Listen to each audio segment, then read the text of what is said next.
दे दे बधाई मैया, दे दे बधाई, दे दे बधाई मैया, दे दो बधाई।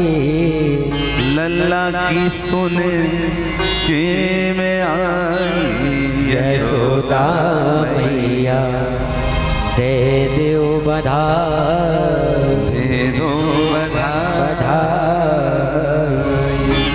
बोली वृंदावन बिहारी लाल की जय। जय जय श्री राम। राधे श्याम।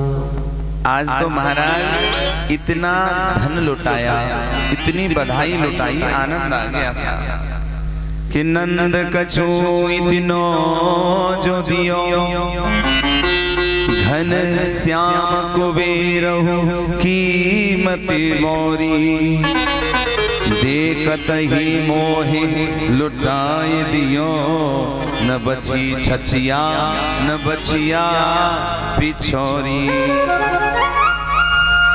खूब आनंद लुट रहा है साहब। किस किस को खुशी है?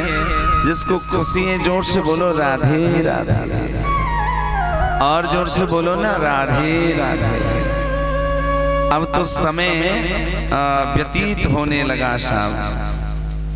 अब तो इधर आपातकालीन सभा लगाई कंस ने, और उस आपातकालीन सभा में पूतना नाम की राक्षसी आई।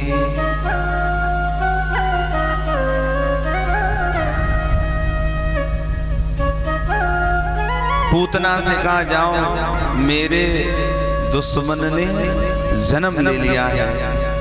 अष्टमी की रात को ही योग माया ने आकाशवाणी करके कहा है।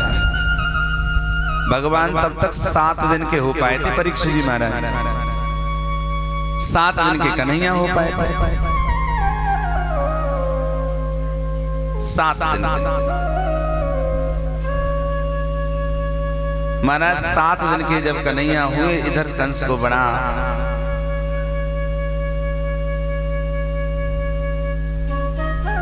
कंस बहुत दुखी। पूतना से कहा जाओ अष्टमी की रात को दिन बुधवार में, और आज चतुर्दशी तक 7 दिन हुए, तब से लेकर आज तक जिन बच्चों ने ब्रज में जन्म लिया सबको विष पिलाकर, जहर पिलाकर मार दो।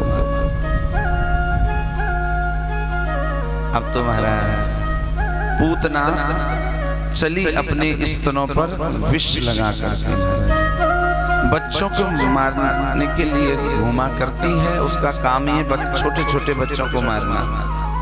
कंसेन प्रहिता घोरा पूतना बाल घातनी, संसार निघंती पुरग्राम ब्रजादिशुः।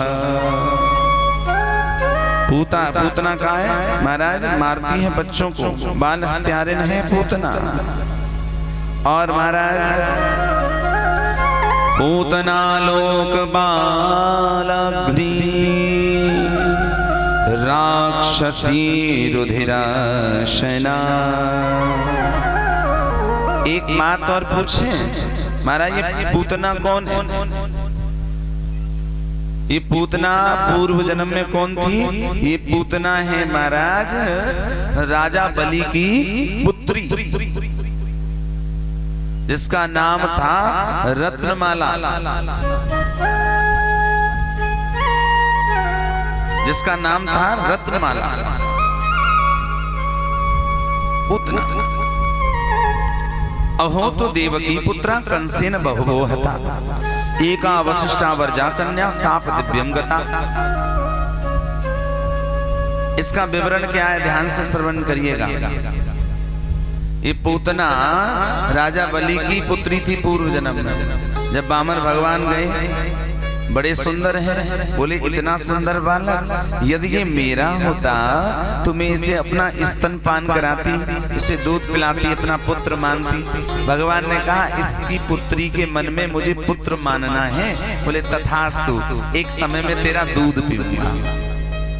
और उन्हीं वामन भगवान ने धरती से लेकर आकाश तक अपना शरीर बढ़ा लिया, तो पूतना अर्थात वो रत्नमाला राजा बलि की पुत्री ने कहा, अरे यहाँ ने तो मेरे बाप को भिखारी बना दिया, सब लूट लिया, ये तो बड़ा छलिया है, इसे मेरा बस चले तो मैं जहर दे करके मार दूं। भगवान ने कहा, तथास्तु, तेरा दूध भी पीऊंगा, तेरा जहर भी पीऊंगा, वही अगले जन्म में पूतना बन करके विष स्तनों पर विष लगा करके चली। जो दूसरों के बच्चों को मार देती हैं, हत्याएं करती हैं, टोना टोटका करती हैं, वही तो पूतना होती हैं। पूतना, जिसके न कोई पूत है न दूसरे के पूतन ने जीन दे, वही पूतना।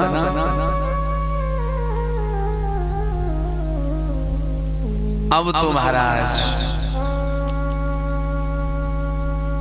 चली राक्षसी है, राक्षसों का अपना कोई होता नहीं है। अब तो ब्रज में पहुंची तो पता है इतना सुंदर रूप बनाकर चली है, मानो ब्रज में साक्षात लक्ष्मी जी हाथ में कमल का फूल लेकर के चली आ रही है। एक हाथ में कमल का फूल है और चली आ रही इतनी सुंदर, ऐसा वर्णन कथा में इतनी अद्भुत सुंदर, बहुत सुंदर है। सब कह रहे हैं ये सुंदर सी गोपी कौन है, पहले कभी नहीं देखी हमने। पूछा, बहन तुम कौन हो, कहाँ जा रही हो? बोले जो नंद का छोरा है ना, नंद के लाला भैव है, बस छोरा की मैं मौसी हूँ। ब्रजवासियों ने कहा, अरे जी इतनी बड़ी रिश्तेदार है, पहले तो आई ना है। आज अचानक बोले इतने दिन बाद लाला भैव है ना, इसलिए आई हूँ। बोले सामने वालों महल नंद जी को है। अब नंद रानी तो गई है पनघट पर पानी ले ले। पालने में रोहिणी का बेटा कृष्ण और बलराम पड़े हैं, अभी नामकरण नहीं हुआ। और जब लाला पड़ा है, हमारे यहाँ लाला लाली कहते हैं ब्रज में, क्योंकि 1 साल तक नामकरण ही नहीं हुआ था कृष्ण का, भूल गए नामकरण करना। उत्सव इतना हुआ, कबू लाला करवट बदले तो उत्सव, कबू टांग ऊपर करे तो उत्सव, कबू हाथ उठावे लग जाए, बोले अब तो और उत्सव, बड़ी क्रिया करने लग गया। अब तो पूतना गई और कृष्ण को उठा लिया और अपने वक्ष स्थल से लगा लिया, अपना आंचल स्तन और ठाकुर जी के मुख में दे दिया हमारे। और भगवान ने अपने दोनों अधरों से और स्तन को पकड़ लिया और भगवान ने नेत्र बंद कर लिए। बड़े ध्यान से श्रवण करना मैया भैया, नेत्र बंद क्यों किए? भगवान सोच में पड़ गए, ये हथ तो राक्षसी है, मारने मुझको आई है, अब इसे मैं नरक में भेजूं कि स्वर्ग में भेजूं? बड़ी विडंबना है। क्यों? क्योंकि ये काम तो माँ का कर रही है, एक माँ ही तो दूध पिलाती है स्तन मुख में देख के। अब ये आज मेरी माँ भी बन गई है। और जब पड़ोसियों ने पूछा था कि तुम कौन हो, कि नंद के लाला की मैं मौसी हूँ। अब संबंध भी बना लिया इसने। भगवान से संबंध बन जाए तो भगवान संबंध को निभाते। और मौसी किसे कहते हैं? माँ सी, जो माँ जैसी है, दूसरी माँ ही माँ मौसी है, मासी, मासी कहते हैं ना। अब जाने संबंध बनायो है तो अब तो जाको उद्धार ही करना पड़ेगा। कई संत तो ऐसा विचार करते हैं, कई भक्त भगवान ने एक बात को और ध्यान रख करके नेत्र बंद कर लिए। भगवान कह रहे हैं, अरे भोले बाबा कहाँ छुप गए? समुद्र मंत्र में विष निकला, आपने पिया, अभी मेरी अवस्था विष पीने लायक नहीं, मुझे लीला करनी है। विष तुम पी जाओ, दूध मैं पी लूंगा तो मेरी लीला अच्छी हो जाएगी।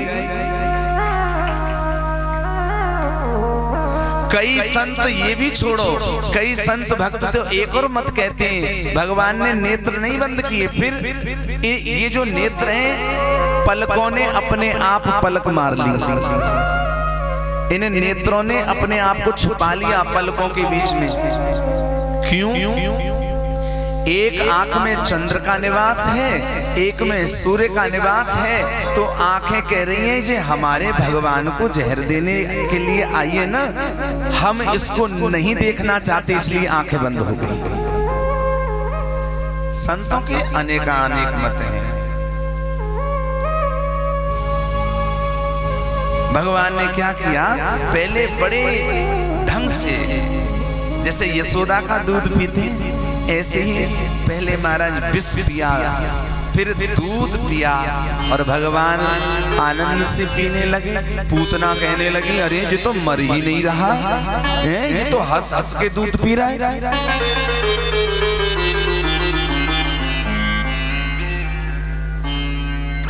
सुखदेव जी समझाते राजन परीक्षित, विष को पिया, दूध को पिया, फिर प्राणों को भी खींचने लग गए भगवान। धीरे धीरे जब प्राण खींचने लगे, कष्ट होने लगा। प्राण जब निकलते हैं तो कष्ट होता है। घबराहट होने लगी, पसीने में लथपथ हो गई, अपना निज स्वरूप प्रकट कर लिया राक्षसी का। घबराहट कर, जैसे घबराहट हुई तो उसकी माया छूट गई उसके बस से, वो सुंदर रूप अंतर्ध्यान हुआ और पूतना अपने निज रूप में प्रकट हो गई। कितने बड़े रूप में, 6 कोस की पूतना प्रकट हो गई महाराज नंद भवन में। 6 तिया 18 किलोमीटर लंबी पूतना का प्रमाण है कथा में। सारे ब्रजवासी देख रहे हैं नंद भवन में इतना पर्वत जैसा राक्षस कौन आ गया। अरे कौन राक्षसी, अरे लाला को उठा ले गई, अरे लाला को उठा ले गई। सारे ब्रजवासी बेचैन हो गए। पूतना कह रही अरे लाला छोड़, मर जाऊंगी, अरे लाला छोड़। और 7 दिन के कन्हैया बोले होते अरे मौसी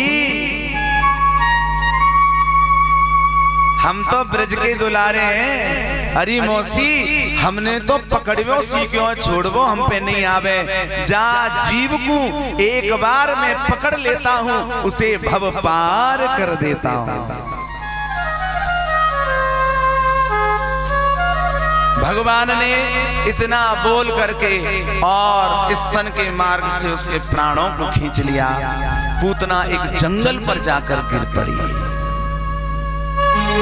नंद बाबा मथुरा गए थे कर देने कंस को, और जब कर देकर लौटे उन्हें पता लगा ऐसी ब्रज में घटना हो गई है, तो पता है बहुत भयभीत हो गए महाराज।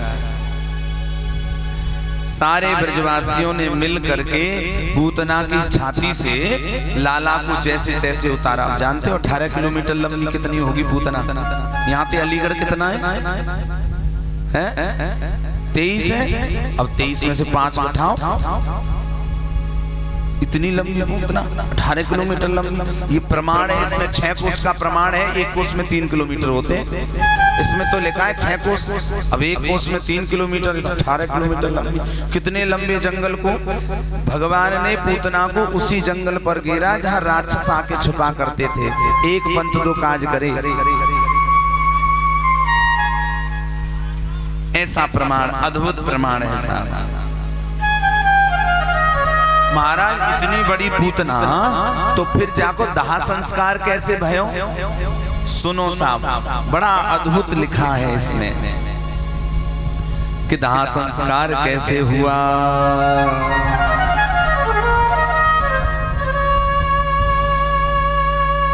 नूनम वर्तर्षि सजातो योगेशो वासमासः स एव दृष्टो युत्पातो यदा आनकन्धुद्वे। सारे ब्रजवासियों को इकट्ठा किया नंद बाबा ने और कुल्हाड़ी लेकर के उसके अंगों को काटा। कुल्हाड़ी लेकर के अंगों को काटा और लकड़ियों की बड़ी लंबी चौड़ी चिता बनाई, उस पर एक एक अंग को रख करके तब उसमें आग लगाई। ऐसा मूल भागवत में लिखा है जिसमें 18,000 श्लोक है। ये पोथी वाली कथा जो है ना व्यासपीठ पर रखी है, इसका एक एक पन्ना अलग है। पढ़ो और अलग रख दो, पढ़ो और अलग रख दो।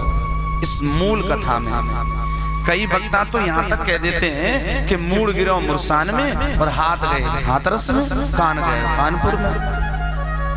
ऐसा नहीं है। कई रसियाबाजों ने कथा को बिगाड़ दिया।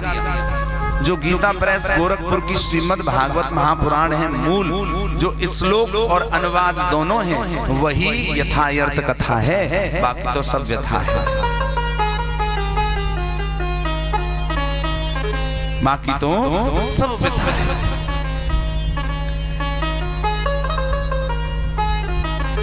अब एक बात बताएं, अब जब चिता में आग लगी तो सुगंधी आने लगी। परीक्षित ने कहा, प्रभु मेरे मन में बड़ी शंका हो रही है, एक राक्षसी को जलाने पर सुगंधी क्यों आ रही थी?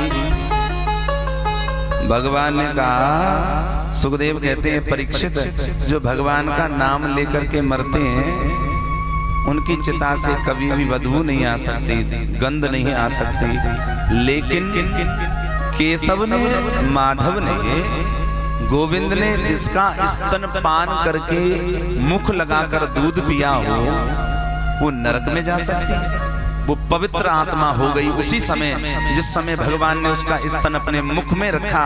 वो पवित्र आत्मा, और पवित्र आत्माओं की चिताओं से सुगंधी आती है, दुर्गंध नहीं आती।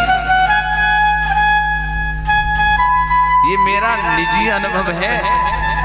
अभी मेरे को 16 मई जो निकल के गई है परीक्षित जी, इस 16 मई को मेरे को कंप्लीट 11 साल हो गए कथा कहते कहते, 12वीं साल लग गई। मेरा ये निजी अनुभव है, जो भगवान का नाम जपते उनके पसीने से बदबू नहीं आ सकती।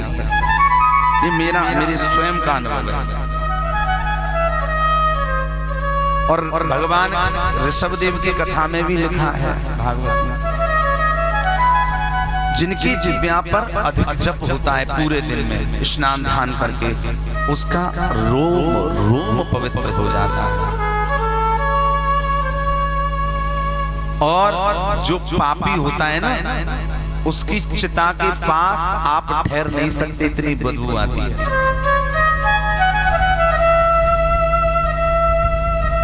और जो धर्मात्मा होता है उसकी चिता से सुगंधी आती है। एक कारण है केवल भजन का प्रताप, केवल और केवल भजन का प्रताप है साहब।